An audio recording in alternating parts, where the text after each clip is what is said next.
Today on Rainbow Country, my first exit interview from the reboot of Project Runway Canada. Hi, I'm Christopher Rice, and this is Rainbow Country with Mark Tara. Naomi, hi, how are you? I'm good. Well, I'm good. Okay, let's just jump right in, Naomi. You are the first designer to be eliminated from this season of Project Runway Canada. Okay, did it come as a surprise to you? Yes. Thank you for asking me that. Yes. Justice for Naomi. And why? Okay, you know what? The project was direction, high fashion runway look. What is high fashion? I don't know the definition. I don't really care. But to me, high fashion isn't like cocktail dresses. And I don't think I made a cocktail dress necessarily. I think I made a high fashion look. And I think that all my competitors did an amazing job. And I'm super, super, super, super proud of them. Love you guys all. But I don't think that my look deserved to go home. Well, you just said, you just laid out what it was. You have a history working with and designing with denim. And you just said the first task was creating a high fashion runway ready look based in denim. So what do you think went wrong? Girl, what went wrong? I know. Okay, here's the thing is yes, I'm the denim extraordinaire girl. The design concepts in my head were stunning, gorgeous, beautiful, best design concepts out there. But I just am so underdeveloped in my technical skills. So I was nervous and intimidated by the room full of people that I undermined myself, and I didn't fully think about what I was capable of, and I got in my own head and didn't think I was capable of making those grandiose designs that I had planned out. And so I wasted time and freaked out and cried a little bit. And then I put something on the runway that, you know what, I'm not proud of. I think that was a very cool, beautiful look, and it deserved more flowers than it got. They really loved the bolero aspect. Yeah, period. Boleros are kind of my thing. I'm not wearing one right now, and I didn't wear one on the show, which is kind of weird, but boleros are my thing. I have perfected the making of a bolero, and you know what? Maybe if it was a bolero challenge, I would have won. Why did you want to be on Project Runway Canada? Why? I wanted to be on Project Runway Canada because I was born to be a star, and I've also been blessed with the talents of being a fashion designer. So when those two things came together where I was like, oh, I can be a star and show off what I'm capable of, it was a no-brainer. So at one point during the elimination process, you started laughing. And at one point you even said, sorry. Why do you think you reacted the way that you did during the elimination process?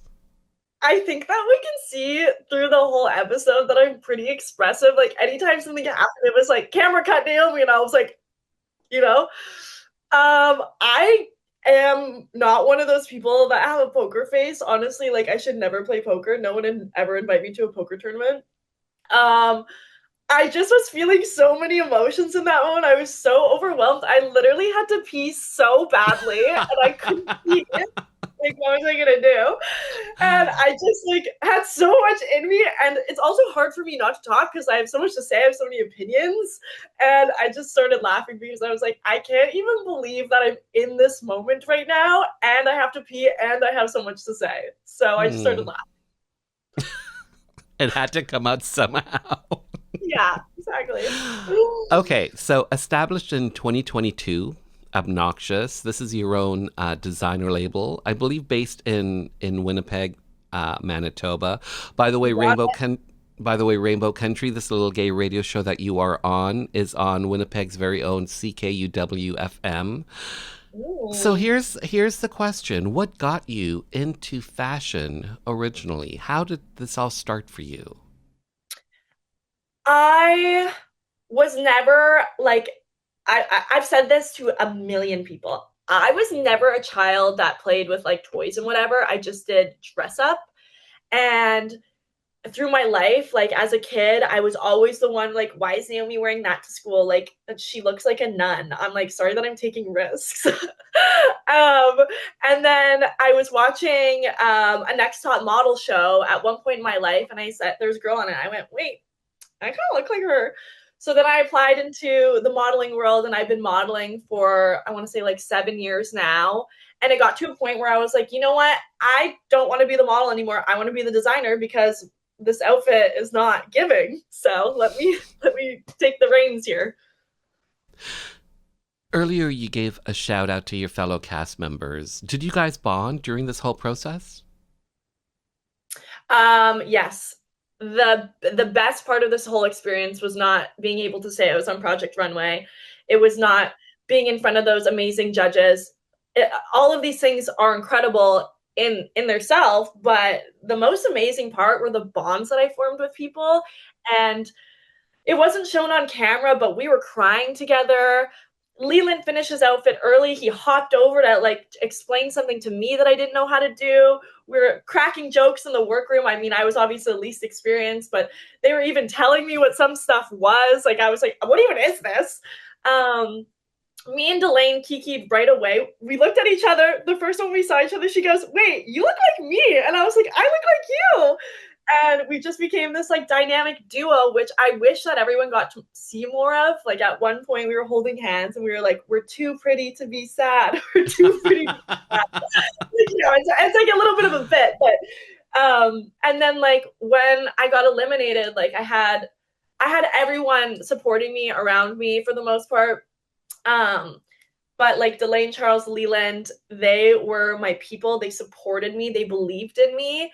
And we were all crying together, and it was just beautiful how much I was welcomed and appreciated into these people who I now look up to immensely. Now that I'm off the show, because I didn't know who anyone was before. I don't know who anyone is ever. I'm like, wow, these people were my friend, and they thought that I was awesome, and I love you guys, and I wish that I could just turn them all into babies and carry them around forever. Mm. What was the most challenging part about this whole experience for you? The most challenging part by far was the fact that I undermined myself and I was in my head, and that I didn't, once it was time to start, well, no, actually I made that bolero lickety split because that's my thing. But then I had to make the rest of the look because you can't send a model down the runway in a bolero. And I didn't believe in my skills. I was looking at the people around me and I was like, wow, they're making something better than I ever could. Naomi, you suck. Naomi, this, or this. I'm in my head. And I also put a metal zipper through a sewing machine and I broke a needle, which was really dumb. Like, obviously that's going to happen. And so, like, I just was in my head. I was breaking the sewing machines, and it was hard to get out of my head and sew something together and put it down the runway and believe in myself. But I pushed through. Like I said, I came from the trenches. You guys did not see me crying, but I was crying. So just pushing through despite getting in my head and being so overwhelmed by the talent around me. Mm. Naomi, here's my last question for you, and it's simply this. Best part about being part of Project Runway Canada, this new reboot. The best part about being a part of Project Runway Canada was the people. Like I said, the friends that I made there, being around that amazing talent, those awesome designers, and the production team, incredible people. I love them. I love having a mic taped to me. I love a camera in my face, and I love that I was on TV. So the fact that I got to be a star surrounded by amazing people, done. I will be on everyone's TVs again. Do not forget me, or I'll remind you and you'll regret it. From your lips to God's ears. Well said, well done, well designed. Thank you so much for your time. Thanks for being on the show. Thank you for having me.